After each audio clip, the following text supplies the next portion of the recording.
Najua bwana, nyinyi watu wa Sinza kuwapata sio rahisi, lakini nikasema leo lazima nije nipate majibu ya swali letu.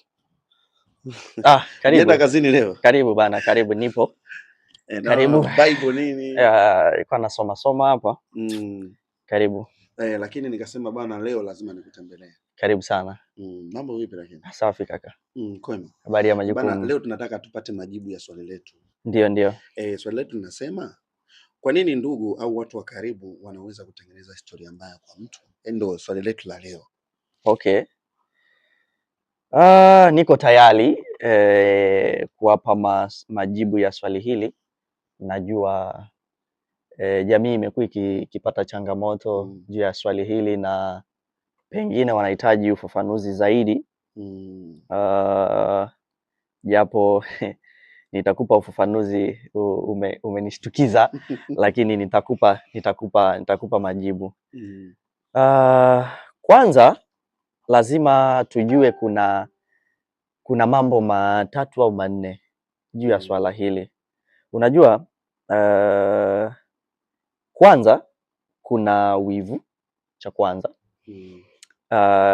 Cha pili ambacho ninaweza kukutengenezea hapa kuwapa majibu, pia kuna migogoro. Migogoro mipya, migogoro ya zamani ya mababu zetu, inaweza pia ikasababisha hivyo. Na kitu kingine, mashindano ya kifamilia, hasira, kutokusameheana. Hizo zote zinaweza kuwa sababu.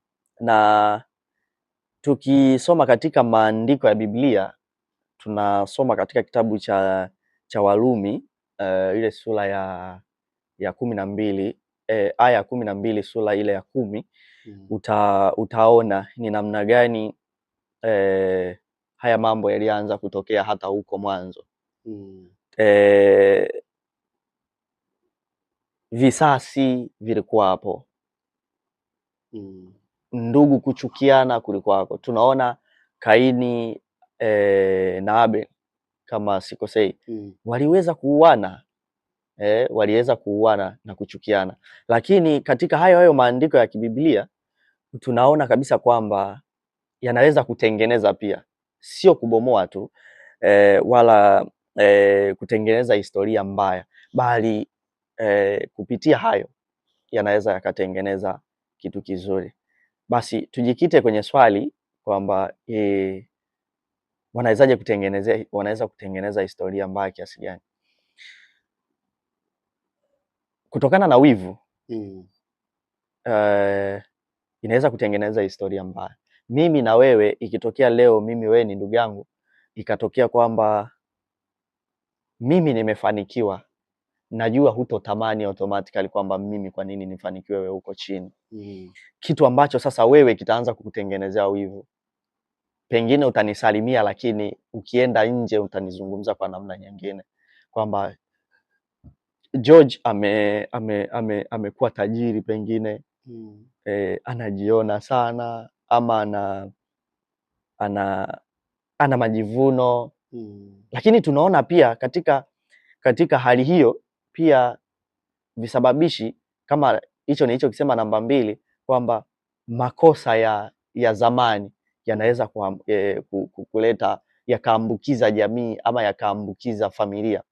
Unakuta ugomvi, waligombana babu zetu, unakuja kuwa involve na watoto wanavyoyasikia hayo yaliyokuwa yanagombana huko zamani, unakuta yanaanza kuwatengenezea chuki baina yao. So yanavyokuwa yanawatengenezea chuki, inaleta mpasuko miongoni mwao, inaleta historia mbaya. Kwa hiyo wanakuwa wanachukiana kwamba mtoto wa shangazi alimtendea hivi mtoto wa mjomba, kwa hiyo shangazi sipaswi kumheshimu, ama mtu fulani sipaswi kumheshimu. Zipo familia za namna hiyo. So tunavyoangalia jamii inakoenda sasa hivi, pengine inaweza ikawa inatengenezewa kizazi kibaya zaidi, kwa sababu unakuta sasa hivi uzazi umekuwa wa pande mmoja. Unakuta mzazi amezaa mtoto and then halelewi na wazazi wote. Kwa hiyo ile mtoto atakavyoishi na mama pengine yule mama akampandikiza chuki ya kumchukia baba yake. Hiyo ataenda nayo hata kizazi chake. Watakuja kumuuliza, mbona wewe babu yetu hujawahi kutuonyesha? Watamwambia hapana, mimi babu yenu alikuwa na 1 2 3. Kwa hiyo ile inaleta historia mbaya. Unaona, inakuwa inaleta historia mbaya. Kwa hiyo mafarakano na wivu wa kimafanikio, hivyo ndo vimekuwa vikiathiri sana, vikileta historia mbaya sana kwa jamii na hasa vizazi vyetu hivi vya karibuni. Nini kifanyike sasa George, ili kuweza kuondoa hizi mambo na kupelekea hii migogoro na changamoto mbalimbali katika familia au katika maisha ya watu? Pengine kwa kujibu swali lako, ni kwamba cha kufanya, tunapaswa jamii tuipe elimu. Jamii inapaswa kupewa elimu juu ya mienendo ya maadili, hasa ya kifamilia pamoja na ya binafsi, kwa sababu naamini kwamba familia kama ina misingi iliyo imara haiwezi kupandikizana chuki, na ili familia hiyo imara lazima tuwe na imani thabiti na Mungu wetu. Tukimjua Mungu, tukimpenda Mungu, hatuwezi kuwa na makwazo ndani yetu, kwa sababu katika maandiko ya kibiblia anasema, Mungu alisema kwamba ukiwa na maarifa utakuwa na imani, ukiwa na imani utakuwa na matendo. Sasa ukiwa na imani huwezi ukamchukia mtu, huwezi ukamletea historia mbaya mtu. Sawa? Kwa hiyo na ukiwa na matendo yako hayatokutuma kumkwaza mtu ama kumsababishia kitu fulani ambacho kitaleta chuki miongoni mwenu. Na hiyo pia kimaandiko ama kibiblia tunaaswa sana tupendane. Tunaaswa sana tupendane na tusichukiane. Anasema mpende jirani yako kama unavyojipenda wewe. Ndiko hilo lipo. So cha kuwashauri jamii,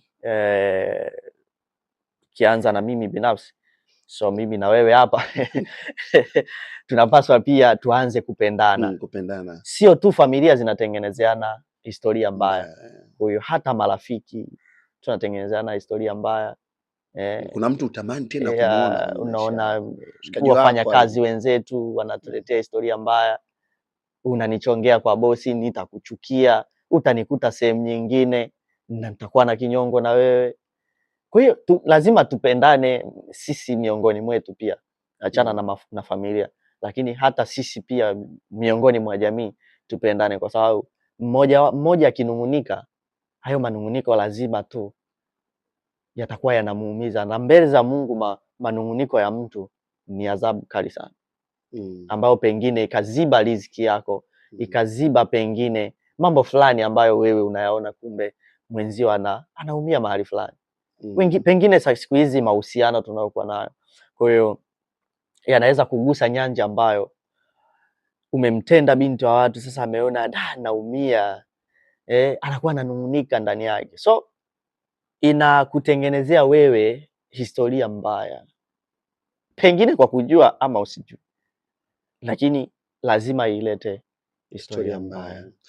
Bana, hii ni Neighborhood na leo tulikuja hapa kukutana na George. Bila shaka majibu tumeyapata vizuri, na usikose kufuatilia channel hii ya Neighborhood Street YouTube channel. Usikose kusubscribe na kuwasha alama ya kengele.